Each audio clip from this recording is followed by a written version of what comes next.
making a meatloaf. This is Meatloaf 101. It's a basic meatloaf recipe that everybody's gonna love, and you're gonna have this recipe in your back pocket for years to come. I'm gonna show you everything you need to make it. Very basic, very affordable, feeds a crowd, great make-ahead meal. So let's get started. Meatloaf is 2 sleeves of saltine crackers, about a cup each diced fine of a yellow onion and a green pepper. You're gonna need about 3/4 of a cup of milk, 2 eggs. You're gonna need some dried parsley, some garlic salt, some black pepper, and then I use 2.5 pounds of ground beef. Now this is gonna make 2 decent sized meatloaves because trust me, 1, you're gonna wanna have leftovers to make sandwiches and take for lunches, and 2, you can make 2 meatloaves if you have a smaller family like I have and put one in the freezer for a busy day dinner at a later date. What you need to make these meatloaves is a baking pan and then a large bowl that's big enough to fit all of your ingredients. Because like I said, this makes 2 decent sized meatloaves. I got this bowl at, I think, Dollar Tree for $1. It's perfect. Scrub it really well when you're done. So now we're gonna get started. Okay, so this recipe is so ridiculous because it is so easy and you're not gonna believe how good it is. So all you're gonna wanna do is dump your meat into your bowl. And then you're gonna take your 2 packages of saltine crackers and you're gonna crush them up really, really good. You don't wanna have any large chunks of crackers in your meatloaf. I see people make this recipe for my blog, and the only mistake that they make is that they don't crush this up fine enough. So sometimes you bite into a piece of meatloaf and there's a big cracker sticking out. If you've got little kids at home, this is a great step of the recipe that they can help you with. So you just want to crush that up. I do it over the bowl because sometimes the end of the crackers open up and you get a bunch of crackers all over your floor. So you're going to want to put that in there. And then I'm going to go ahead and do the other one. Oopsie, I spilled some. Kids love doing this part. Just give them a separate bowl and let them do it over the bowl if they're going to help you in the kitchen. So you're just gonna go ahead, smash up that second one, and then you're gonna pour that, ooh, this is hard. You're gonna pour that right on top. Now, this is a step that has like no merit in anything other than just my own personal opinion, but I take my milk and I kind of pour it on top of those crackers to kind of soften them up a little bit. Now, a chef, professional chef will tell you to whisk your eggs first. I do not. I just want this to be a quick 1-step, a 1-bowl kind of meal. So I crack my eggs right into that bowl. Then you're gonna add your onion, I almost said celery, your celery and your green pepper. And now I'm gonna give this a stir. This food is just for us, so I'm using my hands. I wash my hands. So the one thing that you want to remember when you're making a meatloaf or meatballs is that you don't want to overhandle the ground beef because something scientific happens that I won't get into a bunch of details right now, but it becomes like bound together and it's really like tough and it just tastes really gross. So you're just going to want to work the meatloaf or the ground beef as little as possible. Oops. Sorry, I bumped the camera. Just to make sure that you get everything in there combined and not overworked. So you just want to keep pushing all of that in there together. Make sure you're spreading that egg around and those crackers around like so. If you want to get yourself some gloves, you can. But it is really hard to do this with a spoon because it needs to be like all blend together like this. So once I get it going like this and everything's kind of combined, then I add my seasonings. The recipe is in the link below, or I've linked the recipe below. I tell everyone to follow the measurements the first time, but everybody's tastes are different. We like things salty here, so you know, maybe I use a little bit more salt and a little bit more garlic salt than you do. Maybe you want to use less, but it's all just a matter of learning like what your own taste is. A good rule of thumb when making a meatloaf like this is I take my spice and I kind of just eyeball it and sprinkle it all over the top. That way I kind of know that it's like going to be fully seasoned even though I'm mixing it in. And I kind of do the same thing with the pepper.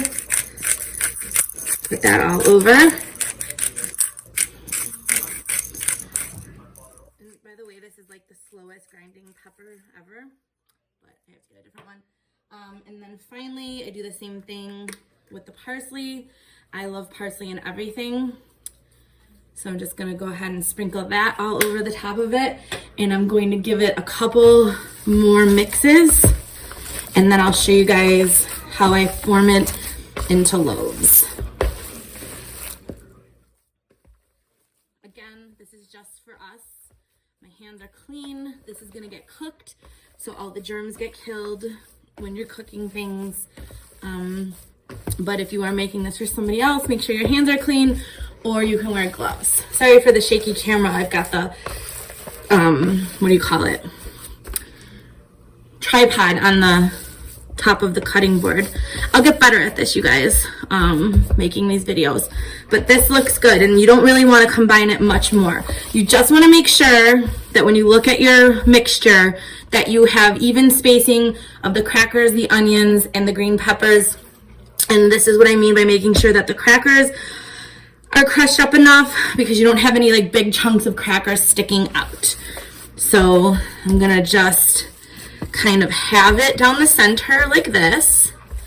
I'm gonna make 2 loaves. If you want to even do smaller loaves than this, you can make it into 4s, and you can do it that way. But 2 loaves are good enough for us. I'm gonna go ahead and take one of those halves out. You don't have to grease the pan or spray the pan or anything, just because there is fat in this meat and nothing will stick, and the stuff that does stick will be like delicious crispy bottoms. So you just kind of want to make a little loaf like that. Make it nice and smooth. And you want to make sure, now the trick here is to make sure that you make your other loaf the same size if you're cooking them in the same pan, so that they're cooking evenly. So if you wanted, you can form the second loaf and you can freeze it raw like this. I wrap it in plastic wrap and then foil, and then I put it in a Ziploc bag. I'm actually gonna bake both of them, and you can freeze it already cooked and just reheat it, or you can freeze it raw and you can bake it fresh the next time you want to have meatloaf and you don't feel like cooking. So these are your 2 meatloaves. I just kind of like get the little pieces of onion that fell off and shove them back in there.